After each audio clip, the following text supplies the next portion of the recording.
안녕하세요. 사연에 빠지다의 DJ 민영입니다. 이제 정말 날씨가 많이 쌀쌀해졌어요. 완연한 가을 날씨인데요. 우리 구독자 여러분들 감기 걸리지 않게 겉옷 잘 챙겨 입으셔야 할 것 같습니다. 오늘 사연은요, 며느리들에게 통쾌한 복수를 한 사연자님이세요. 어떤 내용인지 지금 시작해 볼게요.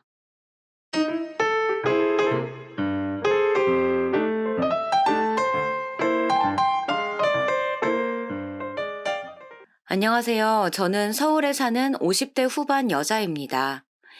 텔레비전이나 라디오에서 듣기만 하던 일들이 저에게도 일어나서 이렇게 제보하게 되었어요. 주변에 말했더니 이런 건 널리 퍼뜨려야 된다고 하더라고요. 요즘은 시집살이를 당하는 며느리보다 역으로 며느리에게 당하는 시어머니들이 많다고 해요. 저도 그중 한 명이고요. 그리고 이 모든 일들은 바로 말에서 시작하게 되었습니다. 말이 사람과의 관계에서 얼마나 중요한지 깨닫게 된 사건이랍니다. 바로 얘기를 시작해 볼게요. 저와 남편은 같은 회사에서 만나게 되었어요. 제가 격리로 서울에 있는 무역회사에 입사를 했었는데, 그때 영업직 신입사원으로 남편이 들어오게 되었어요. 처음엔 서로 관심이 없었는데, 회식 자리에서 그 당시 윗분들이 둘 다 어리고 서로 애인도 없으니까 장난스레 엮어주셨어요. 처음엔 장난이니까 저도 웃으면서 거절하고 그랬는데, 남편이 적극적으로 구애해서 만나게 되었죠. 그렇게 저와 남편은 자연스럽게 사내 연애를 시작하게 되었고, 그렇게 3년을 사귀고 결혼을 하게 되었어요. 사내 연애라 서로 부모님들도 굉장히 반갑게 맞아주셨고요. 남편의 부모님, 그러니까 저한테는 시부모님들이시죠.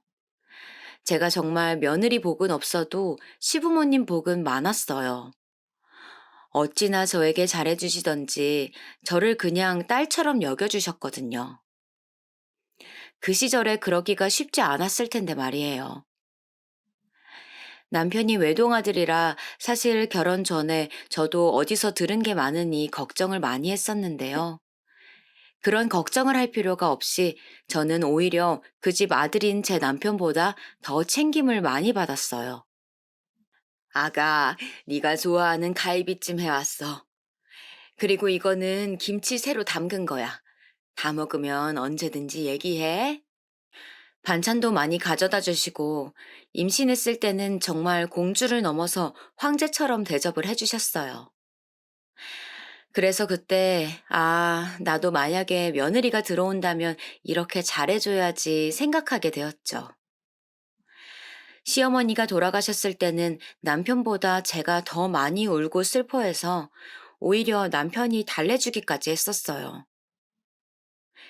그래서 아직도 저는 어머님이 그리워요. 아무튼 저와 남편은 서로 친정과 시댁 관련해서 어떠한 갈등도 없었어요. 그렇게 행복하게 신혼을 보내고 슬하에 두 아들을 얻게 되었어요. 친정과 시댁 둘 다 아들, 딸 상관없이 원하셨는데 아들 두 명을 낳게 되었죠. 사실 저는 딸을 원했었는데 아쉽지만 어쩔 수 없었어요. 그 대신 그때 다시 한번 결심하게 되었어요.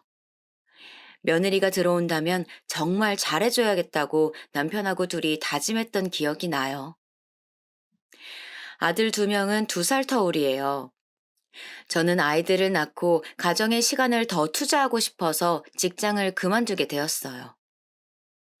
남편이 영업직이었는데 다행히 능력이 좋아 벌이가 아쉽지 않아 가능한 선택이었죠.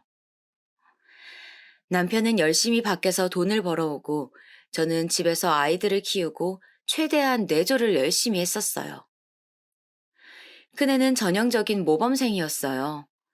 저와 남편은 공부하라고 막 잔소리하는 편은 아니었는데 알아서 공부도 열심히 하고 굉장히 성실하게 학교를 다녔어요.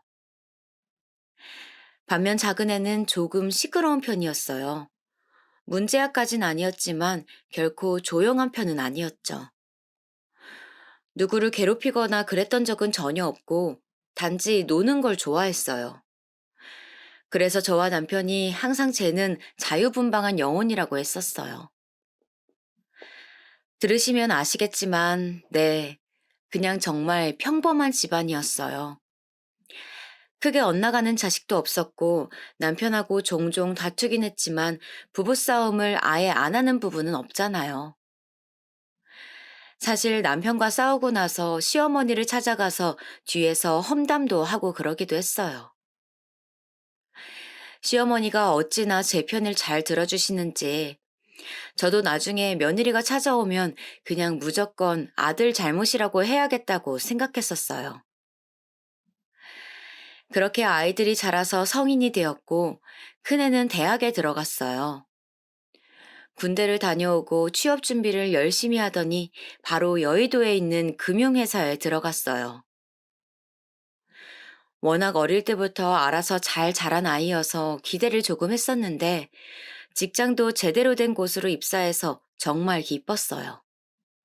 신입사원 시절이 지나고 큰애가 갑자기 결혼하겠다고 그러더라고요. 저와 남편처럼 사내 연애를 했고 이제는 결혼하겠다고 하길래 속으로 부모랑 똑같은 길을 걷네 하며 좋아했었어요. 사내 연애로 만난 거니 큰며느리도 굉장히 똑똑했어요. 사실 누가 며느리로 오던 저는 무조건 잘해줄 생각이었거든요. 저희 시어머니가 저한테 해주었던 것처럼요. 그런데 똑똑한 며느리가 큰며느리로 들어오다니 저와 남편은 정말 행복했어요. 처음 인사 온 날 며느리보다 제가 더 떨려 했었어요. 안녕하세요, 어머님, 아버님. 어서 와요. 얘기 많이 들었어요. 오느라 수고 많았어요. 아휴, 떨려. 오죽하면 남편이 며느리 보고 시어머니 잘 부탁한다고 할 정도로 긴장이 되었어요. 평소에 잘 하지도 않는 고급 요리까지 직접 선보였던 기억이 나요. 큰며느리의 첫인상은 정말 좋았어요. 예쁘고 참하고 누구라도 저 사람이 우리 집 며느리로 들어온다면 다들 환영하실 것 같은 그러한 인상이었어요. 남편과 저는 시작이 좋다며 굉장히 좋아하며 회사 바로 옆에 신혼집을 마련해 줬어요. 둘째 아들은 대학에 가지 않았어요. 그래도 대학은 가야 하지 않겠냐며 설득했지만 워낙 고집이 센 아이라 어쩔 수 없었어요. 군대를 빨리 다녀오고 그래도 자기 혼자 돈을 벌어보겠다고 여기저기 다니는 것을 보고 일단 믿고 기다려줬어요.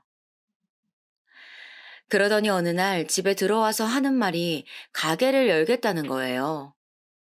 저와 남편은 어안이 벙벙했지만 그동안 자기 힘으로 알아서 돈도 많이 모았고 가게를 하고 싶다고 하니 동의를 했어요. 동네의 작은 치킨집으로 시작했는데 장사하다가 그 가게에서 일하던 아르바이트생과 눈이 맞았어요. 다짜고짜 임신했으니 결혼하겠다고 하는데 아직도 그 생각만 하면 머리가 아파요. 그래도 뭐 어쩌겠어요. 둘이 좋다니 결혼 허락을 했고 작은 애도 치킨집 바로 옆에 집을 얻어줬어요. 둘째 며느리도 첫인상 하나는 정말 좋았어요.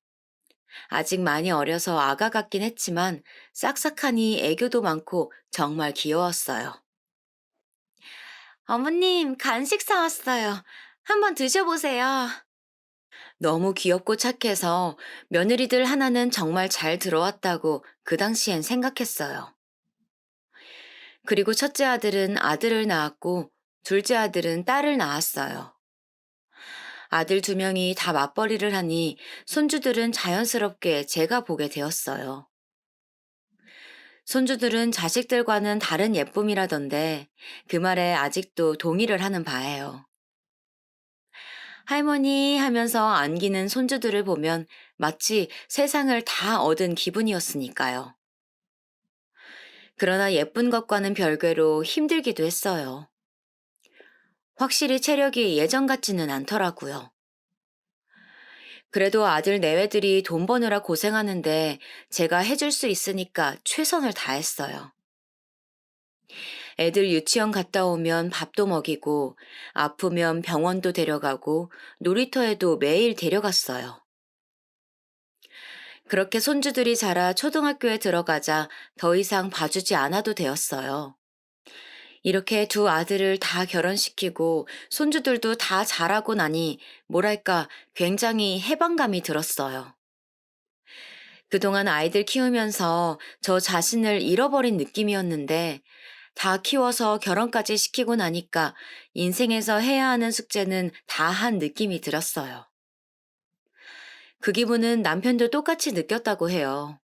서로 정말 가정에 충실했고 후회가 남지 않게 정말 최선을 다했기 때문에 오히려 찜찜함이나 서운함 없이 오로지 후련함이 남았던 것 같아요.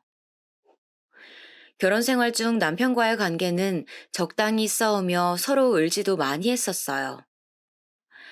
사람이 나쁜 사람은 전혀 아니었으나 성향은 좀 달랐어요. 그렇게 저는 이제 정말 저를 위한 인생을 살고 싶어졌어요. 동시에 남편도 그동안 일하느라 고생했으니 이제 본인을 위한 인생을 살았으면 좋겠다고 생각했어요.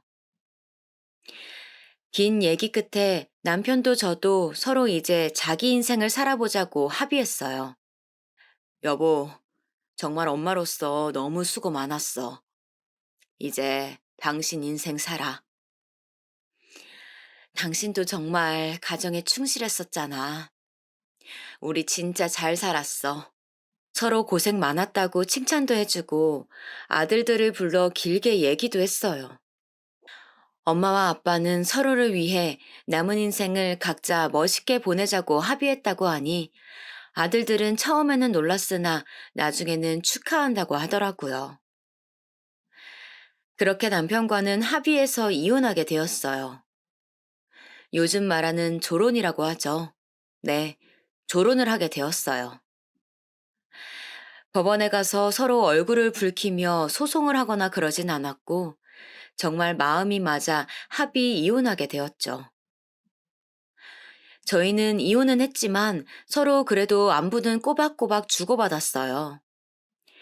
명절이나 생일 같은 기념일엔 서로 연락해서 축하도 하고 안부도 물었어요. 오히려 떨어져 사니까 반가운 마음도 들더라고요. 아니, 오히려 더 친해진 것 같았어요. 당신 요즘 어떻게 지내? 나는 요즘 등산에 빠졌어. 그래서 친구들하고 등산 다니는 재미에 살아. 등산? 아주 좋지. 나는 낚시에 관심이 많았잖아. 아예 길게 날 잡고 낚시 다녀. 맞아. 당신 낚시 광이었잖아. 잘 됐네. 서로 따로 사니까 오히려 취미 생활도 응원해주게 되더라고요. 저는 저대로 아주 재미있는 인생을 살게 되었어요. 등산도 다니고 친구들과 오래 여행도 했어요. 친구들이 남편 허락을 받느라 죽는 줄 알았다고 하소연을 하면서 저를 부러워하기도 했어요. 무엇보다 혼자 살게 되니 제가 무엇을 좋아하고 싫어하는지도 알게 되었어요. 그동안 남편과 아들 두 명의 입맛에 맞춘 요리만 했었었는데 제가 좋아하는 요리도 실컷 하고 집에서 뜨개질도 하고 혼자 아주 즐거운 생활을 했죠. 그리고 여행도 자주 다녔어요. 그동안 집안 행사 때문에 길게 가지 못했었는데 혼자서 여행을 다니며 새로운 세상에 눈을 떴어요. 세상은 제가 생각했던 것보다 훨씬 크고 넓더라고요. 혼자 다니는 게 지치면 친구들과도 다녔어요. 같이 여행을 다니는 것은 또 다른 재미더라고요. 그리고 이렇게 행복하게 알아서 잘 사는 게 아들 내외들에게도 훨씬 좋은 영향을 준다고 생각했어요. 왜냐하면 명절이나 생일 때 굳이 다 함께 안 만나도 되니까요. 제가 시부모님들 정말 좋아했던 것과 다른 의미로 시댁 행사들이 부담스러웠던 적은 꽤 많았었기 때문에 누구보다 며느리들을 이해할 수 있었어요. 이렇게 제 인생을 살며 열심히 지내다가 어느 날 저 혼자 유럽 여행을 다녀온 뒤였어요. 집에 돌아와서 남편과 아들 내외에게 줄 선물들을 정리하고 너무 피곤해서 잠을 자려고 했었어요. 자기 전에 화장실에서 씻어야겠다고 생각하며 문을 열었는데 화장실 바닥이 물바다였던 거예요.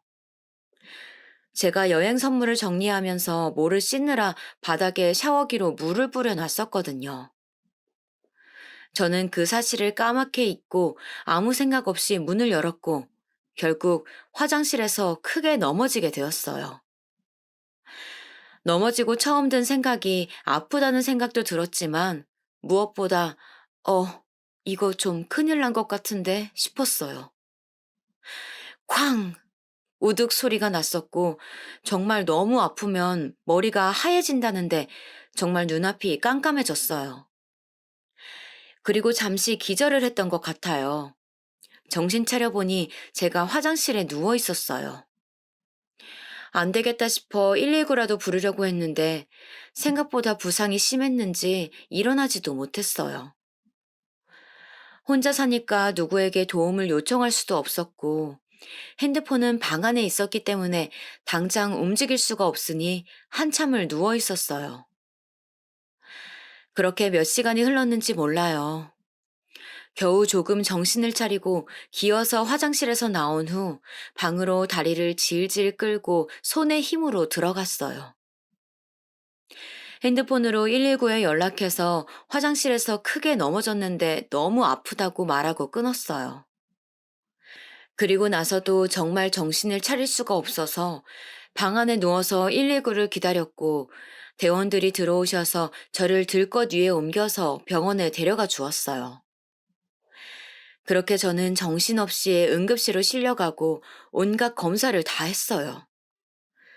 자세히 기억은 안 나지만 MRI, CT 등등 촬영도 하고 의사랑 면담도 하고 여기저기 눌림도 당하고 정말 정신이 없었던 것만은 기억이 나요. 간호사 선생님이 저에게 보호자 번호를 요청하시는 거예요. 남편을 말할까 생각도 했었지만 이혼도 했고 그때엔 별일이 아닌 줄 알아서 큰아들의 전화번호를 얘기해 주었어요. 그러고 나서 진통제를 맞고 저도 모르게 잠이 들었던 것 같아요. 무언가 웅성거리는 소리가 들려서 눈을 뜨려고 했는데 귀가 먼저 깨어난 건지 말소리가 들렸어요. 그럼 어떡해. 우리는 둘 다 일하잖아. 동서는 집에 있으면 우리보다 시간 많지 않아? 아니, 형님, 제가 무슨 집에 있어요. 남편 출근하면 가게에 같이 들러서 도와주는데 말씀 너무 하시네요. 일하다가 잠깐씩 짬을 내서 집에 들어갈 수는 있잖아. 나랑 남편은 둘 다 출근해서 집에 갈 수가 없는 상황이고. 아니, 그렇게 치면 형님네도 중간에 조퇴하거나 외출해서 올 수 있잖아요. 며느리들의 대화 소리였어요. 눈을 뜨려다 무언가 제 얘기를 하는 것 같아서 가만히 듣고 있었는데 서로 시간이 없다는 말들을 하더라고요. 여기서 눈을 뜨면 안 될 것 같아 계속 듣고만 있었는데 글쎄 이 뒤가 더 가관이었어요. 그러면 어떡해. 의사가 무조건 간호하라는데 사람 쓰자고 했더니 아까 내 남편이랑 서방님 정색하는 거 봤지? 우리 보고 하라는 거잖아요. 생각해보면 그것도 웃겨요. 자기들이 하면 되잖아요. 아무래도 돈 버는 주된 사람이다 이거지. 나 참 어이가 없어. 아, 그냥 차라리 황천길로 바로 가버리지.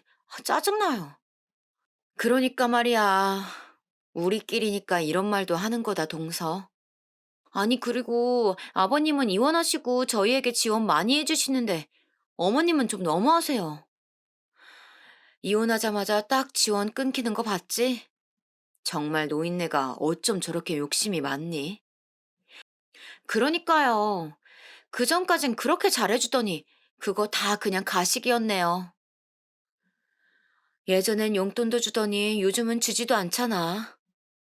저렇게 사니까 다치지. 저 말을 듣자마자 저도 모르게 눈물이 나오기 시작했어요. 그래도 좋은 시어머니 역할을 하며 살아왔다고 생각했는데 정말 너무하더라고요.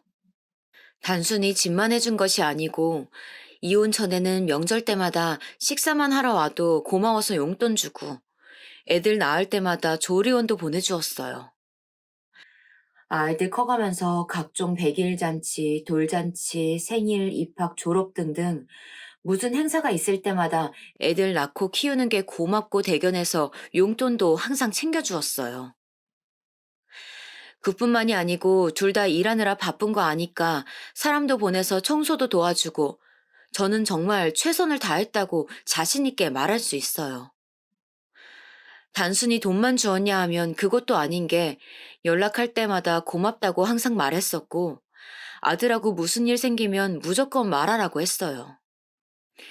실제로 며느리들이 싫은 소리 하면 제가 나서서 아들들한테 뭐라 잔소리를 했고 며느리들한텐 아들 몰래 용돈도 주며 기분 풀라고 해주었어요.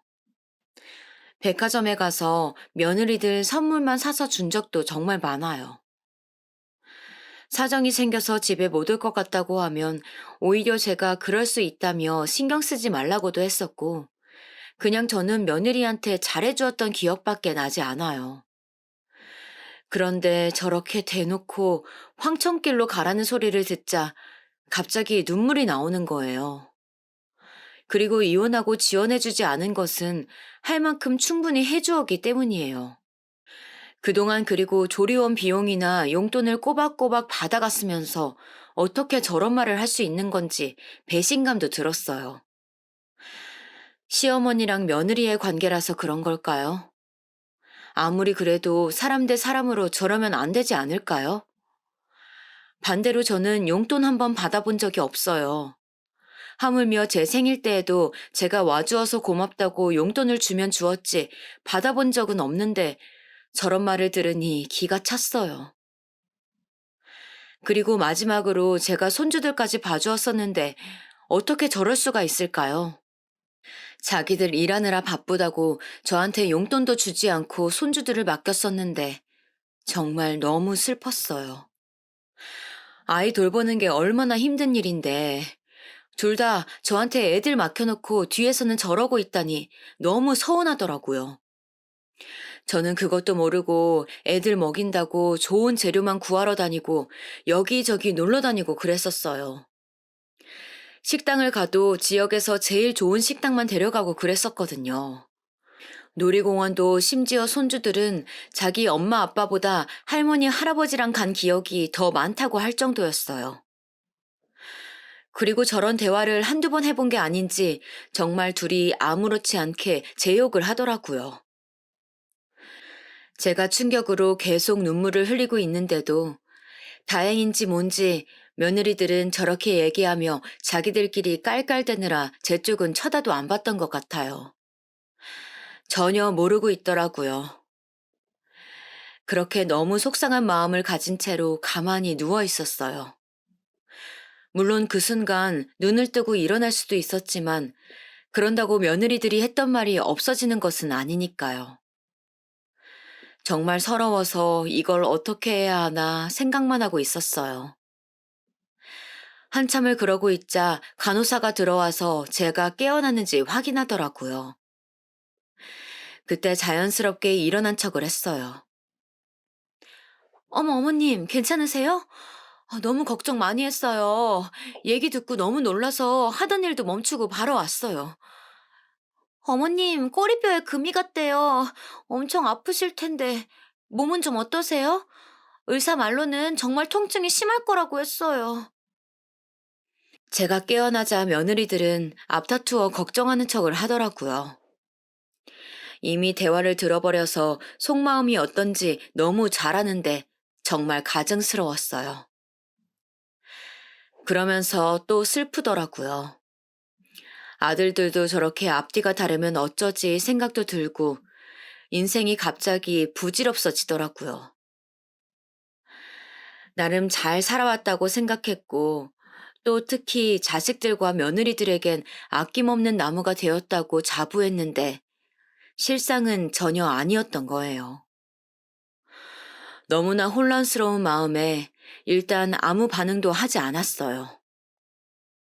간호사 선생님께서 어디가 아프냐, 어디가 안 좋냐 물어봐도 그냥 너무 혼자 있고 싶었어요. 꼬리뼈 부상은 저에게 이미 아무것도 아닌 거였어요. 일단 좀 쉬고 싶다고 모두 내보낸 뒤 이상이 생기면 호출하겠다고 하고 혼자 병실에 있었어요. 그리고 한참을 울었어요. 정말 너무 속상하고 제 인생이 부정당하는 느낌이 들더라고요. 결혼한다고 집도 마련해주고 부족함 없이 지원해줬다고 자부할 수 있어요. 아들과 며느리뿐만 아니고 손주들에게도 아낌없이 퍼주었는데 돌아오는 건 서로 간호하기 싫다고 미루면서 제가 황천길을 갔으면 좋겠다는 말이라니. 어둠 속에서 하염없이 울다가 이렇게 사는 게 무슨 소용인가 생각이 들었어요. 차라리 앞에서도 제가 싫다고 티를 내줬으면 좋겠더라고요. 저는 정말 며느리들이 저런 생각을 가지고 저를 대하고 있다고는 생각조차 해본 적이 없어서 더 슬펐던 것 같아요. 그렇게 잠도 못 자고 뜬 눈으로 밤새 꼬박 세우고 아침이 되었어요. 간호사가 아들들이 면회 왔다고 그러더라고요. 알겠다고 하고 들어오라고 말하자 아들 2명과 며느리들도 같이 들어왔어요. 평소 같았으면 가족들이 모여서 북적거리니 좋았을 텐데 어제 며느리들의 대화를 들어버린 이상 하나도 즐겁지 않더라고요. 그때 첫째 며느리가 말했어요. 어머님, 꼬리뼈가 다치신 거라 거동 불편하실 텐데 몸은 좀 어떠세요? 그냥 조금 불편하긴 하네. 집에 안 가고 병원에서 계속 있는 게 좋을 것 같다. 일부러 집에 가지 않겠다고 말했어요. 제가 그렇게 말하자 옆에서 둘째 며느리가 말했어요. 어머님, 오히려 정말 그게 나으실 수도 있어요. 병원에 계속 계시면 바로바로 간호도 받으실 수 있고, 혹시나 더 몸이 나빠질 수도 있는데 도움을 받기에도 편하고요. 그래, 둘째 며느리 말이 맞는 것 같다. 나는 그냥 집이 아니고 병원에 입원해 있을게. 너희는 그냥 걱정하지 말고 돌아가. 제가 먼저 나서서 병원에 있겠다고 말하자 아들들은 제 의견을 존중한다고 했어요. 사실 아들들한테 며느리들이 저렇게 말했다고 말이라도 꺼내볼까 생각했었지만 무슨 의미가 있나 생각이 들더라고요. 제가 그렇게 말을 한다면 서로 사이만 나빠질 테니까요. 그리고 아들 2명은 일하기에 바쁠 텐데 신경을 거슬리게 하고 싶지 않았어요. 반면 며느리들에게는 또 충격을 받았어요. 어제는 둘이 저보고 황천길을 가라느니 지원 안 해줘서 밉다느니 막말을 하더니 이제 앞에서는 제 걱정을 하더라고요. 정말 너무 가식이라고 생각했어요. 그렇게 면회도 끝나고 또다시 그날 밤 혼자가 되었어요. 합의 이혼을 하고 혼자만의 시간을 가지며 제 인생을 즐겼을 때는 혼자 있는 시간이 너무 좋았었는데 다치고 나서 병원에 있으니 혼자가 외롭더라고요. 사실 며느리들의 대화를 듣지 않았다면 괜찮았을 것 같기는 해요. 아마 그랬다면 그냥 혼자 독서를 하거나 친구들을 불러서 얘기하며 최대한 편안히 있었을 테니까요. 며칠을 그렇게 보내니 이제 정말 더 이상 살고 싶지 않더라고요. 처음에는 그냥 아파서 병원이 갑갑해서 그런가 보다라고 생각했었는데 어떻게 된 게 시간이 갈수록 며느리들의 대화가 머리에서 떠나질 않더라고요. 눈을 감아도 황천길로 가버리지, 그러니까 말이야, 이런 말들이 들려오고, 심지어 환청도 들렸어요. 최대한 잘해주려고 노력했었는데, 그 노력이 며느리들에게는 와닿지 않았었나 봐요. 저처럼 시어머니가 잘해줘서 고맙다고 생각하며 반대로 효도하려고 했던 것까진 바라지도 않고, 그냥 정말 저렇게 저를 안 좋게 생각만 안 했어도 저는 괜찮았을 거예요. 어느새 그렇게 퇴원하는 날이 다가왔어요. 태어날 때 또 도움을 받으면 저렇게 뒷말이 나올 것 같았고, 사실 저는 태어나고 집에 가서 남들 모르게 생을 마감하려 했어요. 정말 살고 싶지 않다는 생각이 입원하면서 계속 들었기 때문이에요. 혼자 겨우겨우 퇴원하고 집에 돌아와서 약을 먹으려고 했어요. 제가 살아온 인생에 대해 너무나 회의감이 들었기 때문이에요. 그런데 갑자기, 여보! 하며 남편이 집에 들어왔어요.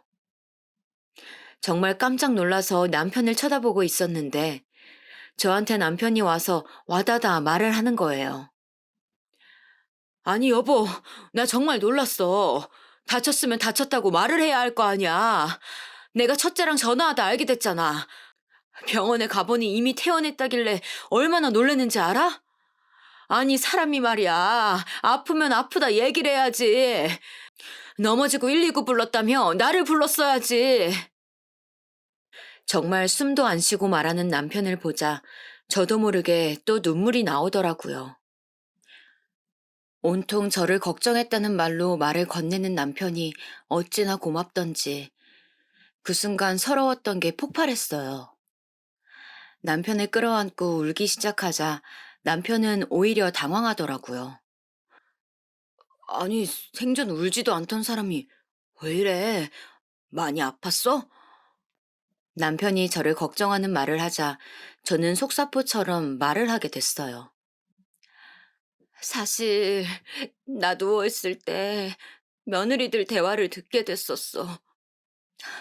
나 정말 너무 속상해서 오늘 퇴원하고 조용히 세상 마감하려고 했는데 당신이 들어오니까 어찌나 안심이 되면서 의지가 됐는지 몰라. 뭐라고? 며느리들이 뭐라고 했는데? 우리 새아가들 참하고 착하잖아. 무슨 말을 들은 거야?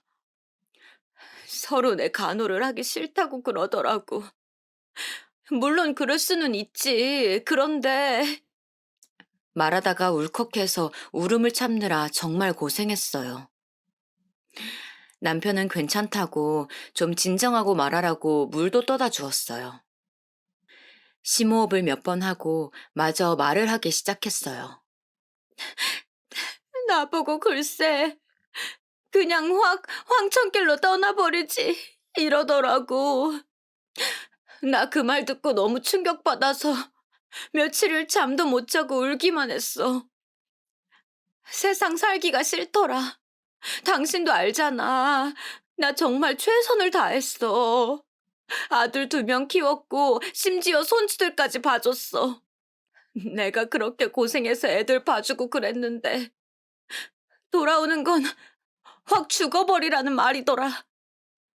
내가 사는 게 의미가 있나 싶어 지금. 제가 이렇게 말하자 남편은 한동안 말이 없었어요. 표정을 보니 남편이 화가 나면 특유의 표정이 있는데 그 표정을 하고 있더라고요. 굉장히 생각이 많아 보이는 표정이었어요. 반면에 저는 말을 하고 나니까 속이 아주 후련했어요. 이럴 거면 그냥 딱 저 말을 듣자마자 남편에게 말할 걸 그랬나 생각도 했어요. 저는 말을 하고 오히려 후련해져서 안정을 찾았지만 반대로 남편은 서서히 분노가 차올랐는지 흥분하기 시작했어요. 며느리들 정말 그럴 줄 몰랐는데 너무한 거 아니야? 당신 왜 그걸 혼자만 알고 있었던 거야? 나한테 말을 했어야지. 아니, 듣고 너무 충격이라 말을 해야겠다는 생각도 하지 못했어. 남편은 일단 알겠으니 죽을 생각은 하지 말라고 자기가 다 해결하겠다고 말을 했어요. 당신이 무슨 해결을 해? 물어봐도 그냥 일단 조금만 기다리라는 말만 전할 뿐이었어요. 그렇게 남편은 제 곁에 있다가 제가 정말 괜찮으니 나가도 좋다고 하니 그제야 집에 갔어요. 며칠이나 지났을까요? 정확히 일주일 정도였던 걸로 기억해요. 갑자기 며느리 2명이 집에 찾아왔어요. 어리둥절한 채로 문을 열어주고 집에 들어오게 했더니 둘 다 저를 보고 빌기 시작했어요. 어머님, 그때 한 말 진심 아니에요. 맞아요. 진짜 그냥 진심이 아니고 서로 그때 당황해서 그랬어요. 저희가 어머님 얼마나 생각하는지 잘 아시잖아요.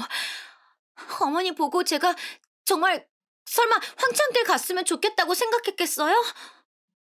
두 명이서 저를 둘러싸고 양 옆에서 오해라고 말을 하기 시작했어요. 서로 1초도 쉬지 않고 귀에 대고 말하는데 정말 골이 아프더라고요. 이게 무슨 일인가 생각도 들고 일단 진정하고 앉으라고 했어요. 둘을 소파에 앉히고 찬물을 가져다 주니 첫째 며느리가 상황 설명을 시작했어요. 알고 보니 남편이 저에게 그 말을 듣고 두 며느리를 불렀다고 해요. 그런 말을 한 게 맞냐고 했더니 처음엔 둘 다 부인했으나 저에게 말을 다 듣고 왔다고 하자 인정을 했다고 해요. 그러자 남편이 어떻게 그럴 수 있냐며 배은망덕하다고 화를 냈다고 해요. 그러면서 신혼집으로 해준 지금 그 집 명의가 남편으로 되어 있는데 절대 명의 이전을 해주지 않겠다고 했대요. 거기서 더 나아가 저희 손주들이 지금은 둘 다 미국에서 유학하고 있거든요.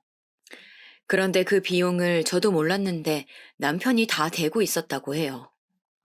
괘씸해서 손주들 유학 비용도 앞으로 더 못 준다고 말하고 며느리들에게 이제 볼 일 없을 거라고 말했다고 해요. 며느리들은 그 말을 듣자마자 저에게 바로 온 것이라고 하더라고요. 아들들은 알고 있니? 아직 몰라요.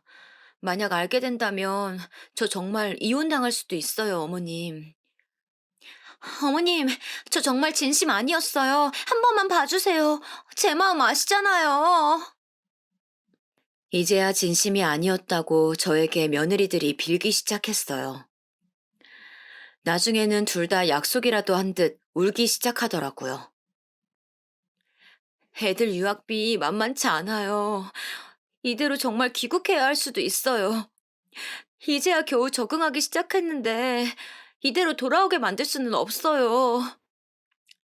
어머님, 제가 잘못한 거지 애는 잘못 없잖아요. 제발요. 갑자기 찾아와서 사람 손을 쏙 빼놓더니 이제 울기 시작하는 며느리들을 보니 저도 혼자 생각하는 시간이 필요해졌어요. 예전 같았으면 우는 며느리들을 보고 안쓰러워서 일단 이유 불문하고 달래기라도 했을 텐데 확실히 정이 떨어졌는지 그냥 집에 돌아가라고 말이 저절로 나오더라고요. 그리고 제가 손주들에게 약한 것을 정말 잘 아는지 손주들 얘기를 저에게 하더라고요. 결론은 저 때문에 손주들이 조기 귀국할 수도 있으니 남편에게 말을 잘해달라 이 말 아닌가요? 제가 바보도 아니고 어떻게 의도를 모르겠어요. 일단 집에들 가라. 나는 더 이상 할 말 없으니 남편하고 얘기 잘 해보렴. 사실 저는 정말 할 말이 없기는 했어요. 제가 남편 보고 지원을 끊으라고 말한 적도 없고, 그건 남편의 선택이고 또 남편의 돈이잖아요. 그러니 정말 남편하고 얘기해야 한다고 생각했던 건데, 며느리들은 완강했어요. 정말 누가 보면 제가 가해자로 알 정도로 애처롭게 빌기 시작하더라고요. 잘못한 사람들은 며느리들인데, 우는 사람도 며느리들이었어요. 정말 어처구니가 없더라고요. 나가라고 해도 나가질 않으니 제가 할 수 있는 것은 남편에게 전화하는 것이었어요. 여보, 당신이 며느리들 보고 뭐라고 한 것 같은데 지금 우리 집에서 둘이 울고불고 난리야. 나가라고 해도 말을 듣질 않아. 어떻게 좀 해봐. 뭐라고? 정말 정신들을 못 차렸네. 바꿔봐. 남편 전화를 며느리들에게 들려주자 며느리들은 더 난리가 났어요. 아버님! 하면서 둘이 우는데 정말 너무 시끄럽더라고요. 일단 내 집에서 나가주었으면 좋겠어. 그리고 돈 관련해선 남편하고 얘기하렴. 이렇게 다시 말하니 며느리들은 마지못해 일어났어요. 그렇게 둘이 집에 가고 저는 머리가 아파서 혼자만의 시간이 필요해졌어요. 남편에게 연락해볼까 생각했지만 너무 갑작스럽게 일어난 일들이라 일단 그냥 안정이 필요했어요. 그런데 다음 날에 첫째 아들에게서 연락이 왔어요. 어머니, 몸은 좀 어떠세요? 그냥 조금씩 아프긴 하지. 무슨 일 있니? 아들은 전화로 하긴 좀 그렇다고 퇴근하고 찾아오겠다고 했어요.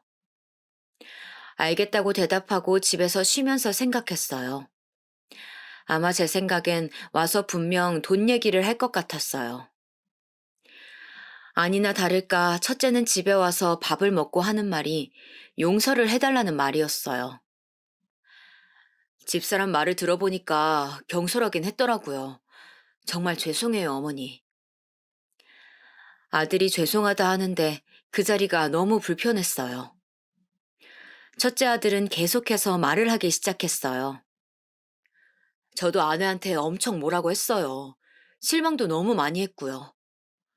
그런데 말 들어보니까 황천길로 갔으면 좋겠다는 말은 재수 씨가 했다고 하더라고요. 어머니도 들으셨으면 기억하시죠? 저는 어안이 벙벙했어요. 사실 그 말을 누가 했는지는 중요하지 않았어요. 그냥 그때 며느리 두 명이 제가 눈을 감고 있는 동안 저런 대화를 나누고 있었다는 것이 충격이었지. 누가 어떤 말을 했는지는 정확히 기억도 나지 않아요. 첫째 며느리가 그랬는지, 둘째 며느리가 그랬는지 중요한 건 아니라고 생각했어요. 아니, 아들. 너는 그게 누가 말했는지 중요한 거니? 내가 그 상황에서 그런 대화를 들었다는 게 중요한 거 아니야? 아들은 당황하기 시작했어요. 아니, 어머니. 제가 아내에게 들을 때에는 자기는 그냥 동조만 했다고 하더라고요.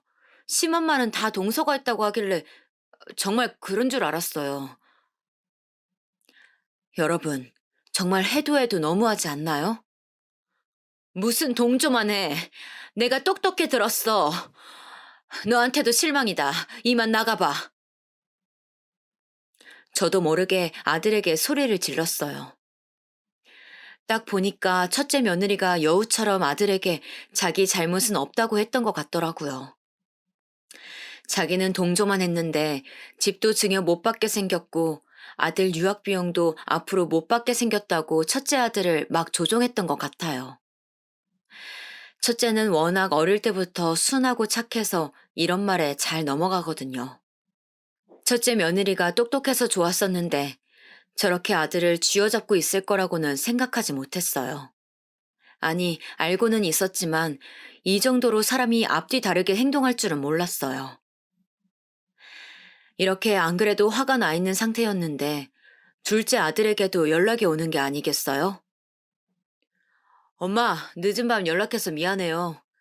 내일 점심 같이 먹어요. 이것들이 쌍으로 입을 맞추고 차례로 연락을 하는 건가 생각이 들었어요. 왜? 너도 와서 둘째 며느리는 억울하다고 하려고? 저도 모르게 말이 사납게 나왔죠. 에이, 엄마 무슨 말을 그렇게 섭섭하게 해요. 그냥 아들이 엄마 보고 싶어서 그러지. 둘째 아들은 워낙 애교가 많아서 이런 식으로 능구렁이처럼 잘 빠져나가는 것을 알고 있었지만 제가 애초에 자식에게 워낙 약하다 보니 알겠다고 하고 끊었어요. 그리고 다음날 둘째는 둘째 며느리와 같이 집에 찾아왔어요. 어머님, 어머님이 좋아하시는 망고 사왔어요. 드셔보세요. 엄마, 이것도 선물이에요. 둘째 아들네는 대놓고 제 기분을 풀어주려고 애를 쓰더라고요. 그래봤자 제가 이미 목적을 알고 있으니 제 표정은 좋지 않았어요. 제가 반응이 없자 둘은 당황한 듯 보였어요. 엄마, 나도 이미 집사람한테 얘기 들었어요. 내가 그거 듣고 너무 깜짝 놀랐다니까요. 그래서 너무 화가 나서 대판 싸웠어요. 이 사람도 내가 얘기 들어보니까 많이 반성하고 있대요. 그리고 사실 형수가 나서서 주도했다고 하더라고요. 저 말을 듣자마자 저도 모르게 코웃음이 나왔어요. 며느리들 둘이 말을 맞춘 걸까요? 다들 자기 탓이 아니라고 저러는데 정말 어이가 없었어요. 어제도 말했지만 누가 먼저 주도했고 누가 어떤 말을 했는지 중요하니? 중요한 건 둘이 같이 나를 험담하는 대화를 했다는 것이고 내가 그걸로 인해서 상처를 받았다는 거야. 제가 강하게 나가자 둘째 아들과 며느리는 눈에 띄게 당황했어요. 지원을 앞으로 끊겠다고 한 것은 너희 아빠니까 아빠한테 가서 직접 말하렴. 안 그래도 아픈 사람 집에 찾아와서 이게 못들하는 짓이니? 저도 모르게 둘째네에게 쏴붙이고 돌아가라고 말하고 방으로 돌아왔어요. 저는 며느리들의 대화를 듣고 너무 충격을 받아 며칠을 잠을 못 자고 마음고생을 했었잖아요. 마지막엔 너무 속상해서 목숨을 끊으려고까지 생각했었고요. 그런데 며느리들은 저렇게 괘씸하게 아들들을 깨어내어 자기 잘못 아니라고 쏙 빠지려고 하다니 그걸 보는데 정말 복장이 터지더라고요. 동시에 남편에게 정말 고마운 마음이 들었어요. 그러면서 아니 언제 저렇게 지원해주고 있었는지 웃음도 나오더라고요. 자기 인생을 살겠다고 서로 합의하고 이혼했지만 자기 인생도 살면서 그 나이에 자식들 뒷바라지까지 해주고 더 나아가 손주들 유학 비용까지 대주고 있었다니 정말 내가 아는 그 사람이구나 생각이 들었어요. 가정에 충실했던 것은 누구보다 잘 알지만 그게 지금까지 손주들한테까지 저러고 있을 줄은 정말 꿈에도 몰랐었거든요. 며느리들이 찾아왔을 때부터 아들들이 찾아왔을 때까지 남편에게 연락도 안 하고 있었는데 혼자 방에서 생각하다 보니 연락하고 싶어지더라고요. 그래서 전화를 걸었어요. 여보세요? 당신 지금 뭐 하고 있어? 아니, 그냥 내가 어떤 얘기들을 들어서 그게 사실인가 궁금해서. 남편하고 전화하는데 저도 모르게 계속 웃었어요. 남편은 당당하게 저에게 말했어요. 나는 정말 증여 안 해줄 거고 애들 유학도 앞으로 지원 못 해줘. 나는 당신이 며느리들한테 그런 소리 들은 거 정말 평생 용서 못 해. 당신이 시집살이를 시켰어? 아니면 아들들한테 못 해준 게 있어? 나 정말 당신 같은 엄마, 시어머니 없다고 생각해. 당신 할 만큼 충분히 했어. 남편이 저렇게 말해주는데 정말 저도 모르게 눈물이 계속 나왔어요. 제가 생각해도 저는 정말 최선을 다했었는데 그런 말을 듣게 될 줄 누가 알았겠어요. 돈은 당신 돈이니까 지원을 더 해주고 말고는 당신 뜻에 달렸지. 당신이 하고 싶은 대로 해. 그렇게 전화를 끊고 목욕을 하는데 그럼에도 불구하고 내 편은 남편뿐이구나 생각이 들었어요. 이혼했어도 저를 가장 잘 알고 저를 많이 생각해주는 것은 남편이었어요. 그리고 며칠 뒤 이번에는 누구에게 연락이 온 줄 아세요? 바로 손주들이었어요. 사실 예상하지 못한 연락이었어요. 할머니, 저 한국 들어왔어요. 놀러 가도 되죠? 첫째 아들의 자식인 손자가 먼저 연락이 왔어요. 일단 애는 죄가 없으니 놀러 오라고 했더니 손자가 와서 쫑알쫑알 얘기하더라고요. 첫째 손자도 첫째 아들처럼 애가 참 순한 편인데 얘기하는 것을 들어보니 첫째 며느리가 가서 어떻게 얘기하라고 시킨 것 같았어요. 애는 잘못이 없지만 하는 짓을 가만 보니 며느리가 너무 괘씸하더라고요. 그렇게 지원 끊기는 게 무서웠으면 자기가 잘못을 빌면 되는 것 아닌가요? 물론 그런다고 제가 갑자기 마음이 풀리지는 않겠지만 적어도 이렇게 화가 더 나지는 않을 거 아니에요. 안 그런가요, 여러분? 아무 잘못도 하지 않았는데 유학을 갑자기 못하게 될 수도 있는 손자를 보니 마음이 조금 약해졌어요. 할아버지는 보고 왔냐고 물었더니 보고 왔다고 하더라고요. 일단 손자 손에 용돈을 들려보내고 가만히 생각을 해봤어요. 그래도 애들은 죄가 없지 않나라고 생각이요. 그렇게 혼자 사색에 빠져 있었는데 이번에는 둘째 아들 딸인 손녀에게 연락이 왔어요. 둘째 손녀도 와서 저랑 밥을 먹고 얘기를 하다 갔어요. 여자애라 그런지 애교도 많고 볼 때마다 예뻐지더라고요. 그리고 저는 확실히 손주들을 보니 마음이 약해졌고요. 애초에 이걸 바라고 보낸 게 맞겠지만요. 또 제가 특히 손주들은 각자 어릴 때 봐주기도 했으니 더 마음이 간 것은 사실이에요. 생각해보면 아들들과 손주들은 잘못이 없잖아요. 특히 아들들도 그렇지만 손주들은 정말 아무것도 모르고 있을 거잖아요. 그들이 며느리에게 말하라고 시킨 것도 아니고요. 그래서 남편에게 연락했어요. 여보, 나는 며느리들한텐 화가 아직도 나 있지만 손주들은 잘못이 없잖아. 유학 비용은 계속 내주는 게 어때? 당신 생각이 그렇다면 존중해 줄게. 남편은 제 의견에 따르겠다고 했어요. 그리고 사실 남편도 손주 사랑이 엄청나거든요. 아마 속으로는 증여는 몰라도 유학 비용은 다시 주고 싶었을 거예요. 손자, 손녀만 생각하면 자다가도 일어나서 맞이해주는 인간이었으니까요. 그러나 며느리들이 괘씸해서 집 증여는 못 해주겠다고 하더라고요. 그건 저도 남편의 말에 동의했어요. 손주들이야 제가 키운 정도 있으니 봐주겠지만 누가 좋다고 집 증여를 며느리들에게 해주나요? 그런데 손주들 유학 얘기가 귀에 들어갔는지 이번엔 며느리들끼리 집에 찾아왔어요. 어머님 잘 지내셨어요? 꼬리뼈 쪽은 좀 어떠세요?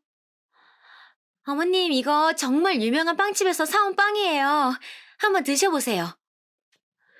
며느리들은 착각을 해도 단단히 한 것 같았어요. 저는 손주들이 아무 잘못 없으니 유학 비용을 대주라고 한 거지 며느리들에겐 아직도 화가 나 있었거든요. 정말 얼굴도 보기 싫어서 집에 안 왔으면 좋겠더라고요. 나는 이제 앞으로 너희들과 할 말이 없으니 이제 집에 그만 찾아왔으면 좋겠다. 그리고 집 증여 관련해서는 너희 아버님에게 얘기해. 너희 말대로 나는 이혼하고 나서 너희들에게 해준 것도 없으니 돈 관련해선 내 앞에서 얘기 꺼내지 말아줬으면 해. 제가 이 말을 하자 며느리들 표정이 정말 가관이었어요. 여러분들에게 보여주고 싶을 정도로요. 거의 쫓아내듯 며느리들을 내보냈어요. 진짜 꼴도 보기 싫다는 말이 무슨 뜻인지 그때 알았어요. 며느리들은 그 뒤로 몇 번 더 연락이 왔어요. 하지만 그때마다 돌려보내거나 받지 않았어요. 저는 그냥 제 인생에서 며느리들과 더 엮이고 싶지 않았으니까요. 어차피 조론도 하고 혼자 살고 있겠다. 혼자 열심히 살아야겠다고 생각했어요. 그렇게 더 시간이 지나고 첫째 아들에게 연락이 왔었어요. 집에 혼자 찾아오고 싶다길래 알겠다고 하고 들어오게 했죠. 첫째는 저를 보고 갑자기 울기 시작했어요. 첫째는 어릴 때부터 모범생이었고 감정 표현이 다양한 편은 아니었기 때문에 적잖이 놀랐던 기억이 있어요. 첫째가 울면서 저에게 말을 하는 거예요. 자기는 정말 아내가 그런 말을 할 줄 꿈에도 몰랐대요. 그러면서 자기도 너무 충격을 받아서 진지하게 이혼 생각도 하고 있다고 하더라고요. 물론 첫째 며느리는 이혼은 무슨 말이냐고 합의 이혼은 절대 안 해줄 거라고 할 거면 소송하라고 했다네요. 어머니, 저는 정말 몰랐어요. 아들한테도 아내가 그냥 가서 적당히 달래주라고 하길래 그렇게 심한 말을 한 줄은 몰랐어요. 제가 저런 사람과 살고 있었다니 회의감이 드네요. 우는 첫째를 보고 마음이 약해졌던 것은 사실이에요. 첫째가 진지하게 저에게 저런 사람과는 더는 못 살겠다고 하더라고요. 그러면서 자기가 오히려 뒷담화를 가볍게 생각했던 것 같다고 죄송하다고 하더라고요. 이혼은 제가 하라 마라 할 수 있는 문제가 아니어서 그건 네가 알아서 하라고 말했어요. 그렇게 첫째 아들을 돌려보낸 후 첫째 며느리에게도 연락이 왔어요. 진지하게 할 말이 있다고 하길래 저도 집에 오라고 했죠. 와서 하는 말이 정말 진심으로 죄송하다고 하더라고요. 자기가 말 한마디 잘못했다가 집도 증여 못 받고 아이 유학도 중도 포기할 뻔했고 이혼당하게 생겼는데 처음에는 억울한 마음이었다고 해요. 그렇지만 곰곰이 생각해 보니 자기가 잘못한 게 맞다 하더라고요. 자기가 받은 것도 많은데 염치 없이 그런 말을 했다고 진심으로 잘못을 빌길래 저도 마음이 약해졌어요. 제 남편과는 얘기해봤냐고 했더니 자기는 이제 집은 증여 못 받아도 되니 어머니 마음만 풀리셨으면 좋겠다고 하더라고요. 진심으로 반성하는 모습을 보니까 저도 마음이 약해졌어요. 그래서 집으로 돌아간 뒤 남편에게 연락해서 말을 전했는데 남편은 그래도 증여는 못 해주겠다고 하더라고요. 제가 이유를 물어보니 한 번 그랬던 사람이 두 번 안 그러겠냐고 하더라고요. 틀린 말은 아니고 또 돈도 애초에 남편 돈이니까 그건 당신 마음대로 하라고 했어요. 첫째 아들에게도 연락해서 내 마음은 다 풀렸다고 이혼은 네가 원하는 방향으로 알아서 하라고 했어요. 나중에 들은 사실인데 둘이 정말 진지하게 별거도 했다고 하더라고요. 결론적으로 첫째는 며느리와 이혼하지 않았어요. 제 남편도 증여는 없던 걸로 하기로 했고요. 이혼은 안 했지만 첫째 며느리는 저 사건 이후로 완전히 다른 사람이 되었어요. 남편에게도 찾아가 엄청나게 빌었다고 해요. 남편은 아예 만나주지도 않았다가 몇 번을 찾아오고 잘못을 비니까 그제야 받아주었다고 합니다. 그래도 증여는 해주지 않겠다고 했대요. 제 남편이지만 정말 한 번 아니면 끝까지 아닌 그런 모습들은 정말 대단하게 생각해요. 사실 증여 관련해선 통쾌한 마음도 있었어요. 둘째 아들은 어떻게 되었냐고요? 둘째는 어릴 때도 그랬지만 첫째보다 확실히 화끈하더라고요. 알고 보니 둘째도 저보고 황천길로 가라는 소리를 한 것은 몰랐다고 하더라고요. 그걸 알고 나서 너무 화가 나서 바로 이혼했다고 해요. 물론 반발이 있었지만 워낙 성격 자체가 한 번 아니면 아닌 성격이라 밀고 나갔다고 하더라고요. 그래서 저 사건 뒤로 둘째 며느리는 제 인생에서 완벽하게 사라졌어요. 그 뒤로 정말 본 적도 없어요. 당연히 연락도 안 왔고요. 어떻게 살고 있는지 궁금하지도 않지만 정말 모르겠어요. 제가 그래도 아들이 이혼했다니까 걱정되어서 물어봤더니 자기는 저런 사람하고 1초라도 더 있고 싶지 않았다고 해요. 이번엔 또 손녀가 걱정돼서 물어보니까 손녀는 둘째 아들이 키우기로 했다고 하더라고요. 아들이 워낙 딸바보라 손녀에게 워낙 잘해주니까 손녀도 아빠와 살겠다고 했더라고요. 아무튼 이 사건을 겪으며 저는 정말 많은 것을 깨닫게 되었어요. 무엇보다 제 남편에게 정말 고마웠어요. 아무리 이혼했어도 함께 결혼 생활을 몇십 년을 해서 서로를 누구보다 잘 알고 있었어요. 제가 제일 힘든 시기에 함께 해준 것도 남편이더라고요. 남편은 그 뒤로 제가 사는 아파트에 집을 얻었어요. 다시 재혼한 것은 아니에요. 그냥 서로 인생을 존중해주지만 조금 더 가까워진 것 뿐이에요. 사실 둘이 진지하게 말하면서 재혼 얘기도 꺼내보긴 했어요. 하지만 결론은 둘 다 현재 삶에 만족하니 지금처럼만 지내자는 거였어요. 그래도 제가 혹시라도 저번처럼 다치는 일이 발생하면 자기를 부르라고 하더라고요. 가까워졌으니 조금 더 자주 만나고요. 저희는 그렇게 서로를 존중하며 잘 지내고 있어요. 그리고 오히려 떨어져 사니까 결혼 생활을 할 때보다 더 친해졌어요. 분명 그때도 내가 남편에 대해 모르는 것은 없다고 생각했었는데 몇십 년을 살았어도 몰랐던 모습이 보여서 깜짝 놀랄 때가 한두 번이 아니랍니다. 첫째 며느리가 종종 찾아오는데 이제는 막 엄청나게 믿거나 원망스럽지는 않아요. 둘째 며느리는 이제 더 이상 볼 일도 없지만 이제는 그냥 알아서 잘 지냈으면 좋겠더라고요. 원래 용서하는 게 이기는 거라고 하잖아요. 그리고 실제로 며느리들은 집도 없어지고 둘째 며느리는 이혼도 당했으니까요. 반면 저는 이 사건으로 남편하고 관계가 비록 이혼했더라도 더 믿고 의지하게 되었고 아들들과도 더 가까워졌어요. 아들 두 명은 결혼하고 좀 멀어졌다고 생각했는데 오히려 아내와 같이 찾아오는 게 아니고 혼자 찾아오니 아들들 어릴 때도 생각이 많이 나더라고요. 손주들하고도 아주 잘 지내고 있어요. 제가 어릴 때 키웠던 기억이 있어서 그런가 그 소동이 있었는데도 할머니 괜찮냐고 물어보더라고요. 특히 둘째 손녀는 자기 엄마가 그럴 줄 몰랐다고 너무 실망했다고 보고 싶지 않대요.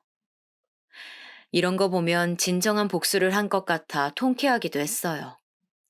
자기 딸도 자기를 보고 싶지 않다는데 이것만큼 확실한 복수가 어디 있겠어요. 정말 말 한마디가 이렇게 중요하다는 것을 확실히 알게 되는 경험이었어요. 저도 이 사건 이후로 더 말을 조심하게 되었어요. 어딜 가도 예쁘게 말하려고 노력하고 있답니다. 남의 험담은 예전에도 하지 않았지만 저 이후로는 시도조차 하지 않아요. 여러분, 이제 점점 날씨가 추워지더라고요. 감기 걸리시면 안 되니까 겉옷 꼭 챙기시며 다니시길 바래요. 제 얘기 들어주셔서 감사합니다.